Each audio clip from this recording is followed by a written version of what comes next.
Chapter 2, which deals with forensic accounting, legal environment. Chapter 2.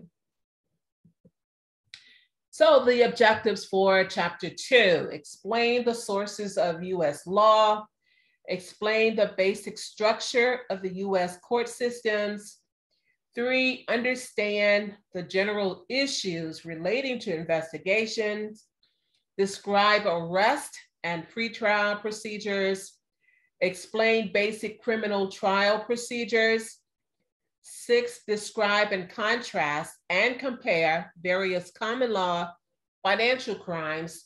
And 7, explain various major federal criminal statutes relating to financial crimes.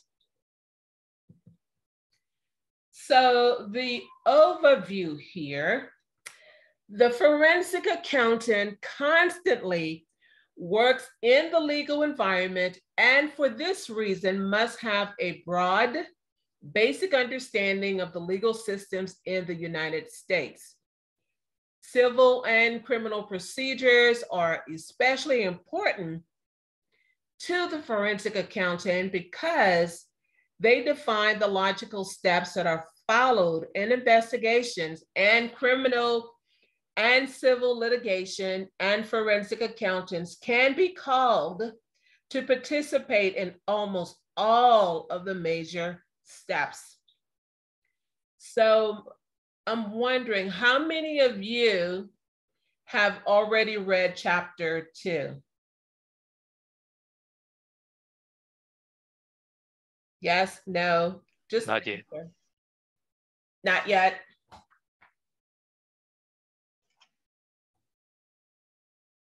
Are you responding in the chat?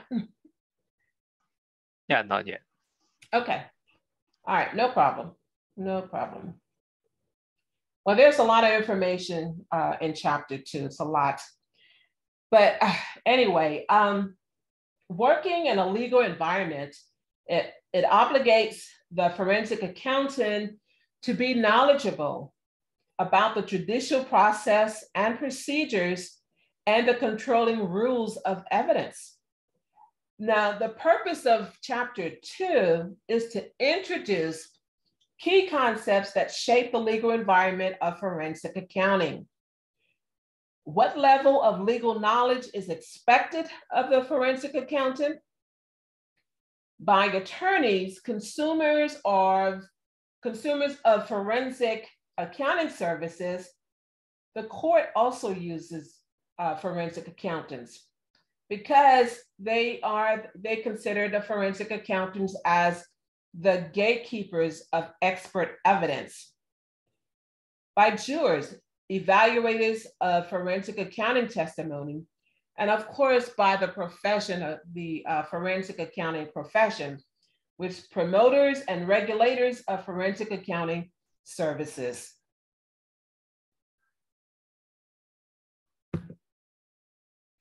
Here in this chart, you see that there is a comparison of the key elements of civil and criminal actions. It's provided in this table that you're viewing right now. You have the civil law and the criminal law. Of course, the category civil law is private, criminal law is public.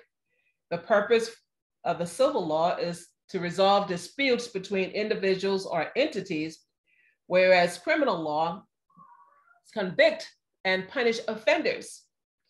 The objective of the civil law is compensation, the deterrence, criminal law, punishment, deterrence, rehabilitation, protection of the welfare of the state. Verdict. Civil law, states vary. Yes, it varies by states. Federal courts require a unanimous verdict, whereas criminal law, it must be unanimous. The judicial rules of civil procedures for civil law, whereas imprisonment, fines, penalties, etc., you'll find in the criminal law. civil and criminal procedures. So the burden of proof is, it's an obligation of the plaintiff or prosecution to prove liability in a civil case, whereas in a criminal case, to prove guilt. Now, the defendant is not required to prove his or her innocence. It is presumed. The presumption of innocence must be overcome by a certain standard of proof, which describes the amount of evidence the plaintiff must present to prove its case. In a civil case, the requisite standard is preponderance of the evidence, more likely than not, greater than 50% probability. However, in some civil cases, such as civil fraud, it must be proven by clear and convincing evidence. Now, clear and convincing evidence is greater than preponderance, but no special percentage can be assigned. In a in a criminal case, the prosecution has a legal obligation to prove all elements of an alleged offense, such as a fraud, tax evasion, or murder, beyond a reasonable doubt. So in criminal cases, the plaintiff burden of proof is very high, so that the judge or the jury must be convinced that the defendant is guilty beyond a reasonable doubt. And we're going to talk about the sources of law, which will be in a few more slides. Okay. Hold on. I need to admit someone. So I have a question for you. The burden of proof in a criminal case is what? A, beyond a reasonable doubt. B, the preponderance of the evidence. C, more than 50% of the evidence. Or D, probable cause. Beyond the reasonable doubt. Very good. It's A, beyond a reasonable doubt. All right, types of evidence. Now here you see a list. Please tell me you see this list. A list of type of evidence, okay? You do see it, right? Yep. Okay, thank you. Type of evidence. But what is evidence? What is evidence? Well, as defined by the Black Law Dictionary, evidence is something including a testimony, documents, and tangible objects that tends to prove or disprove the existence of an alleged fact. In other words, evidence is presented to persuade the fact finder, who is the judge or the jury, of the probability of the truth of some fact asserted in the case. Relevant evidence must have the tendency to make a fact more or less probable than it would be without the evidence. And the fact must be of consequence in determining the action. So I'm just going to go over a few of them. Legal evidence, all admissible evidence, both oral and documentary, that reasonably and substantially proves the point rather than merely raising suspicion or conjecture. Circumstantial evidence. Evidence based on inference and not on personal knowledge or observation, also known as indirect evidence. Examples include fingerprints and DNA samples, or financial crime evidence of the defendant's lifestyle. Civil versus criminal cases. Now, we as US citizens, we enjoy the constitutional promise of justice. And it appears in the preamble of the United States Constitution. Hold on for I hear some background noises. Here in the preamble says that we, the people of the United States, in order to form a more perfect union, establish justice, ensure domestic tranquility, provide for the common defense, promote the general welfare, and secure the blessing of liberty to ourselves and our posterity. Do ordain and establish this Constitution for the United States of America. So this chapter 2, focuses on criminal versus civil procedures. Although the two are very similar from a general perspective, however, in both criminal and civil cases, there can be an investigation, a plaintiff, a defendant, and possibly a trial. In criminal cases, the plaintiff involves a prosecutor representing who? The people, in relation to an offense that violates some law, a criminal statute.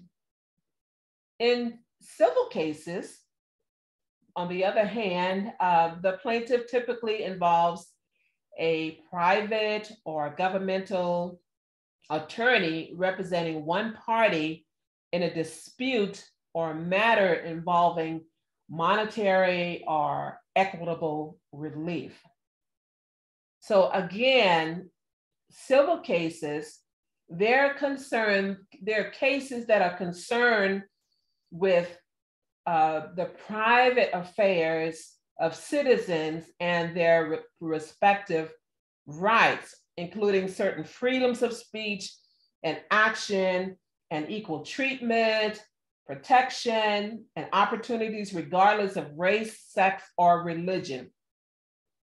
Criminal cases is a system that is directly involved in the apprehension, prosecution, defense, sentencing, incarceration, and supervision of those suspected of or charged with criminal offenses.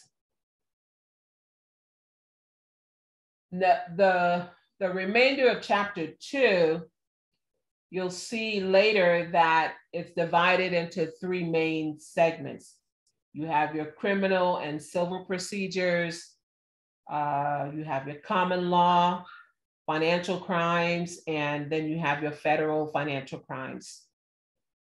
Now, the United States Code and hold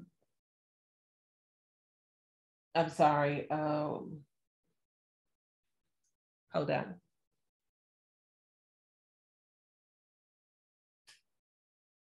The criminal and civil procedure section discusses in the first subsection, step-by-step procedures relating to civil and criminal cases, beginning with the early investigation and ending in some type of resolution.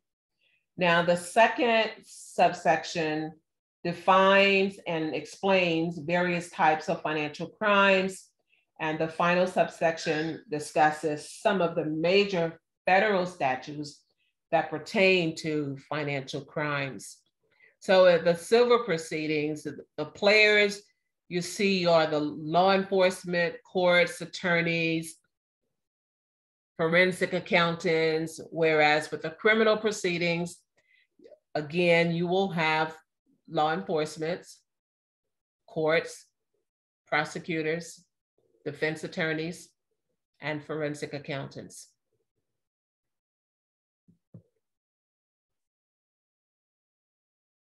Civil versus criminal cases. This is I believe this is a question. And I want you to pay close attention. I may have one or more. I think one or two more questions, I'm not sure. But some of these questions are in your homework assignment. So in most cases, the penalties of monetary damages or equitable relief are awarded in which type of case? In most cases, the penalties of monetary damages or equitable relief are awarded in which type of case? Is it A, civil, B, criminal, C, grand jury, or D, disposition?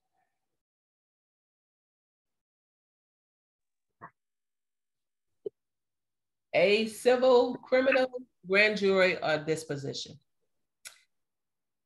And the answer is civil. Civil cases. Here's another question. Burglary, embezzlement, larceny, robbery, fraud, and extortion are which types of crimes? Is it A, federal criminal, misspelled word, acts, B, state criminal acts, C, constitutional violations, or D, common law crimes?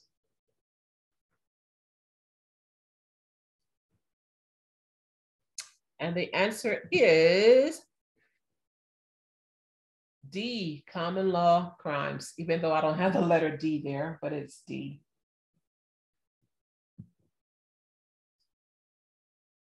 Sources of law and the court system.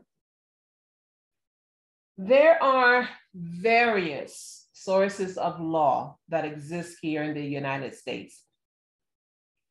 These include the constitutional law, the statutory law, case law, and administrative law. Now, all of these sources of law can be relevant to both civil and criminal cases. The supreme law, of course, is the US Constitution. Now, state constitutions also exist and can provide the same or additional rights as long as they do not restrict those rights granted by the US Constitution. Now, the US Constitution involves 7 articles. Article 1 is the legislative branch. 2, the executive branch, the judicial branch. 4, the states. 5, the amendment. 6, debts, supremacy, oaths, and 7, ratification. Okay? So the US Constitution has 7 articles, and it has 27 amendments. Now, those first 3 articles that you see there, of course, they're the 3 major branches of government: the executive, judicial, and legislative. These are the first 10 amendments. I think I'll probably just go to maybe 5. Amendment 1, freedom of religion, press, expression. Amendment 2, right to bear arms. Amendment 3, quartering of soldiers. 4, search and seizure. 5, trial and punishment, compensation for takings. Now, the first 10 of these amendments are known as what? the Bill of Rights. And it relates to personal and individual rights. Now, the Bill of Rights was ratified by 3/4 of the state legislatures on December 15, 1791. The First Amendment, which is the freedom of religion, press, and expression, is considered the most important amendment throughout the entirety of the Bill of Rights and the Constitution as a whole. The freedom of speech is our most vital freedom. It allows citizens the right and ability to freely communicate thoughts and ideas, regardless of what the government powers deem to be allowed at that period of time. But isn't it interesting that our freedom of speech is being threatened today? It's, in a sense, you have to be careful what you say because it could be held against you. But that's a story for another time. The Second Amendment essentially states that the people have the fundamental right to bear arms in defense of a free state. That's another interesting conversation that we can have later. Third, the Third Amendment states that no citizen is legally required to allow military or armed forces members to reside in their homes or private property. The Fourth Amendment is stated to protect against illegal search and seizures, especially without probable cause. The Fifth Amendment guarantees an American the fundamental rights to due process. It can also be invoked to avoid self-incrimination when speaking on trial. The Sixth Amendment is pretty straightforward, as it guarantees the accused a trial as quickly as possible while also in public and among a jury of their peers. The Seventh Amendment states that all accused are guaranteed a jury trial, regardless of the severity of the crime. The Eighth Amendment ensures that those convicted of a crime are not forced to pay excessive fines, given unjust jail time sentencing, or given cruel or unusual forms of punishment. The Ninth Amendment guarantees that Americans are protected outside the first 10 amendments. Now, this is because it is impossible to go over every civil right and freedom to which citizens are entitled. And finally, the 10th Amendment, the powers of the states and people. It ensures that people and states are guaranteed any power not expressly given to the federal government. Those are 11 through 20.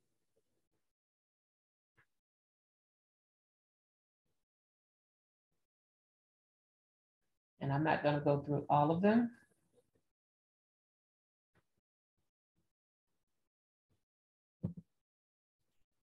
And 21 through 27.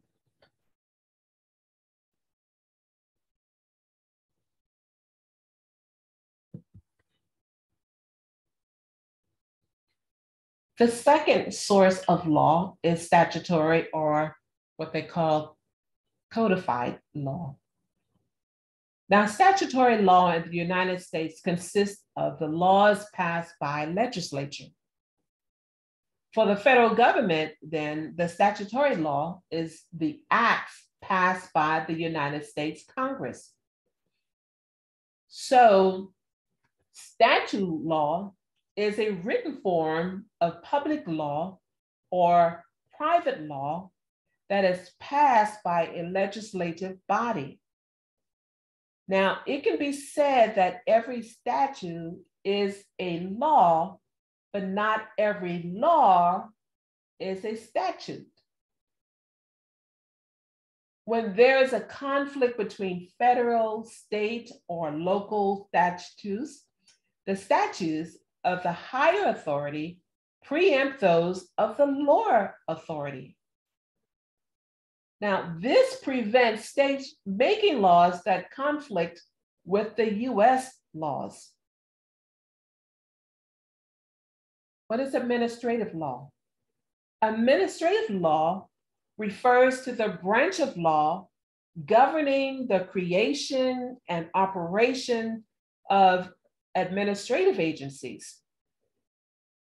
The powers granted to administrative agencies are particularly important, okay? Administrative law governs such federal agencies like the US Department of Labor, the Federal Communication Commission, the FCC, the Security Exchange Commission, the SEC, and state agencies such as workmen's compensation boards.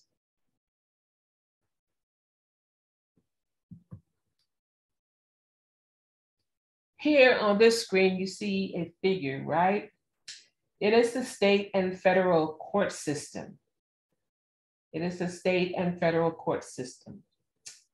So the state and federal courts operate as separate entities or systems.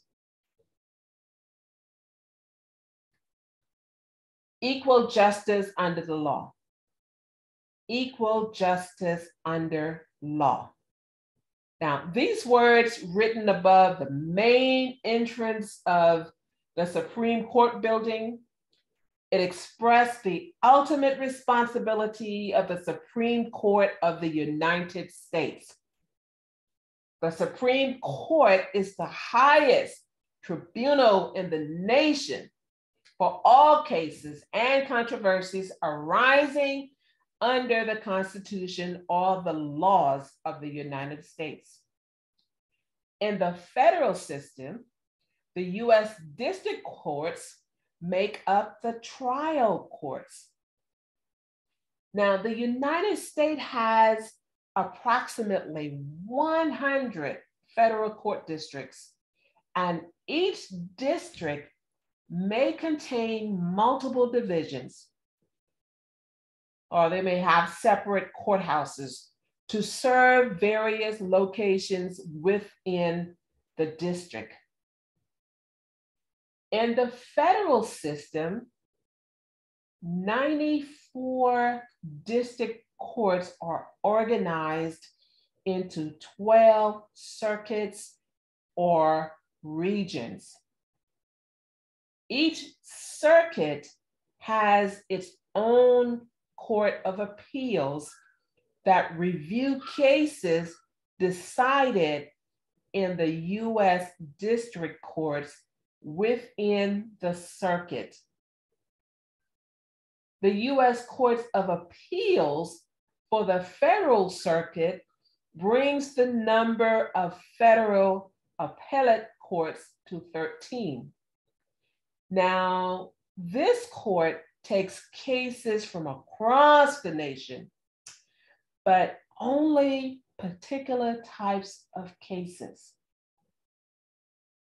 The Supreme Court of the United States hears about 100 to 150 appeals of the more than 7,000 cases it is asked to review every year.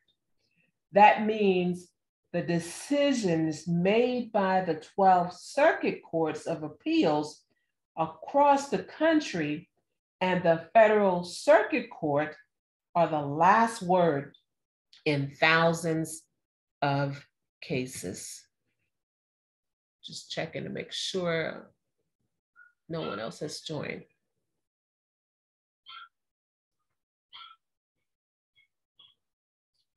In criminal cases, the prosecutor or district attorney has the sole discretion in deciding which criminal charges to pursue and against whom. A district attorney is a public official who is either appointed or elected to represent the state in criminal cases within a specific judicial district. They are also known as prosecutors or public prosecutors, state attorneys, or prosecuting attorney. The abbreviation for a district attorney, and you've heard it many times, DA. They are different from United States attorneys who represent the federal government. The district attorney or the DA is responsible for prosecuting criminals in their jurisdiction. For example, if someone is accused of committing a crime in Los Angeles County, the Los Angeles County DA office or the district attorney's office would be responsible for prosecuting the case. The district attorney works closely with law enforcement agencies, of course, to investigate and build cases against suspects. They may also work with victim advocates to ensure the victims of crimes receive the support they need. The DA or the district attorney may also be responsible for handling civil cases on behalf of the state or county. For example, they may represent the state in cases involving child support or environmental violations.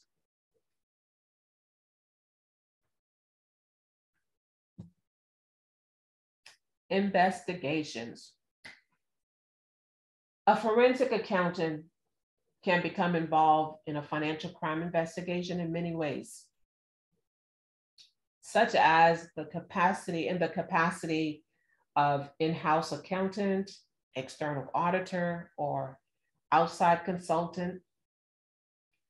Regardless, the forensic accountant investigates and documents the case as needed. If at any point before or during the investigation, the forensic accountant becomes aware of, the forensic accountant must report it immediately to management. And I believe it's a question in the homework, okay?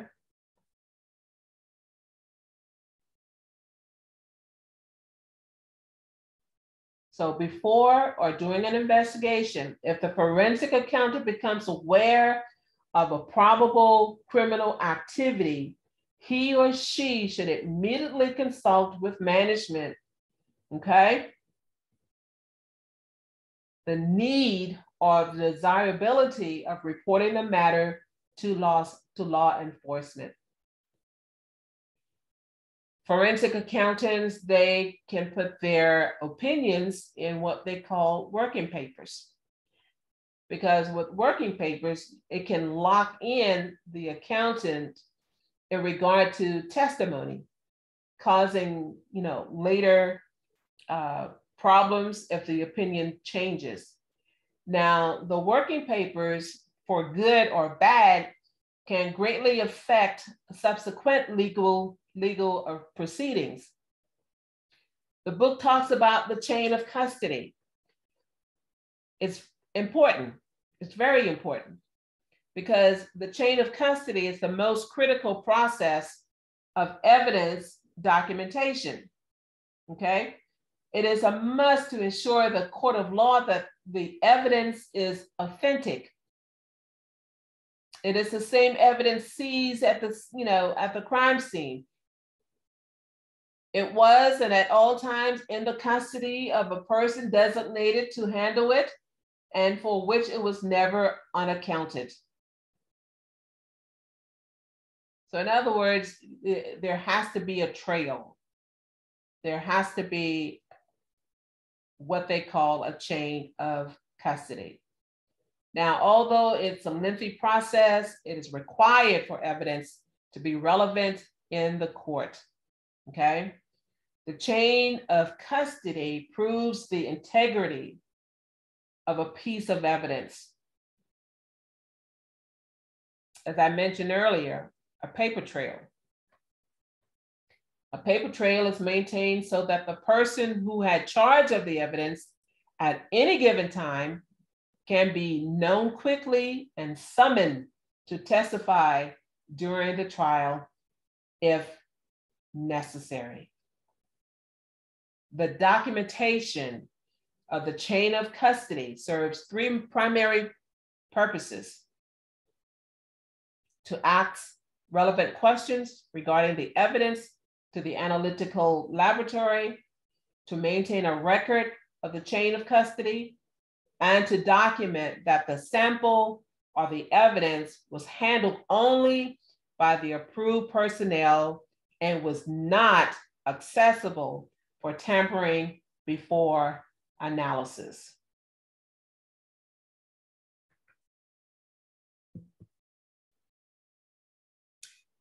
So as we continue with investigation, you see here what they call the fraud triangle. The fraud triangle. What exactly is a fraud triangle? Well, the fraud triangle, it hypothesized that if all three components are present, meaning pressure, opportunity, and rationalization, with the fraud triangle, again, it hypothesized that if all three of those components are present, unshareable financial need, perceived opportunity, and rationalization is when a person is highly likely to pursue fraudulent activities. Now, the fraud triangle also states that the individuals are motivated to commit fraud when those three elements come together, okay? Some kind of perceived pressure, perceived opportunity, and three, some way to rationalize the fraud as not being inconsistent with one's values. A subpoena. A subpoena is a legal document that commands a person or entity to testify as a witness at a specified time and place, either at a deposition, a trial, or other hearing, and or to produce documents or other tangible objects in a legal proceeding. Subpoenas are time sensitive with court-imposed deadlines. Subpoenas can be issued by an attorney, a self-represented individual, or a service hired by an attorney using court-supplied forms. Subpoenas can be issued in criminal cases. It can be issued in civil lawsuits. And they may also be issued by government agencies conducting their own investigations and proceedings, administrative or criminal, like the IRS, the SEC, the FBI, even issued by the President of the United States on behalf of the military. A search warrant. It is a warrant signed by a judge or a magistrate authorizing a law enforcement officer to conduct a search on a certain person, a specified place, or an automobile for criminal evidence. A search warrant usually is the prerequisite of a search, which is designed to protect individuals' reasonable expectation of privacy against unreasonable governmental, physical trespass or other intrusion. Now, the origin of this right is from the Fourth Amendment of the US Constitution, which protects people from unlawful government searches and seizures. A grand jury. A grand jury is a group of people selected to sit on a jury that decide whether the prosecutor's evidence provides probable cause to issue an indictment. An indictment formally charges a person with committing a crime and begins the criminal prosecution process. In the United States, a grand jury consists of 16 to 23 people. Grand juries convene for a period of 1 month up to 1 year. The grand jury proceedings are held in private. The suspected criminal actor is usually not present at the proceedings.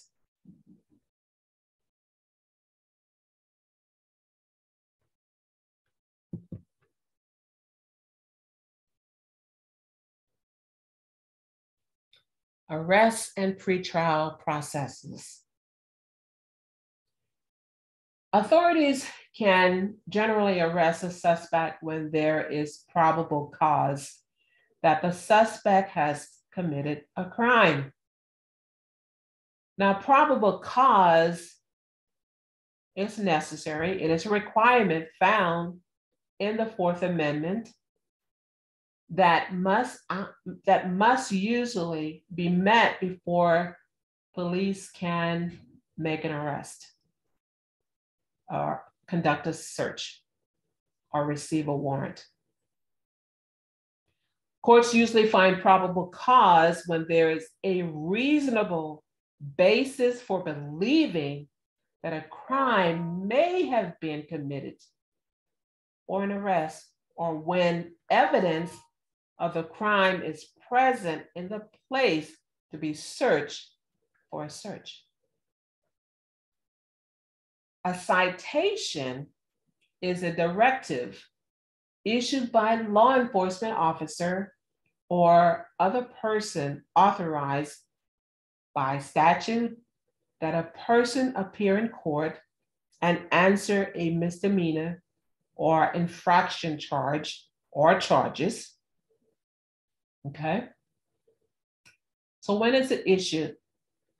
An officer may issue a citation to any person who he or she has probable cause to believe has committed a misdemeanor or infraction. An arrest warrant, again, is that document issued by a judge or a magistrate that authorizes the police to take someone accused of a crime into custody. An arrest warrant is issued by the competent authority upon a showing of probable cause, which means a warrant may be issued if a reasonable person would believe the information at hand is sufficient to suggest criminal activities.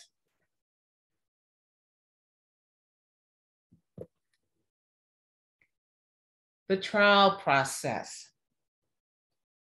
We're going to stop right here for tonight.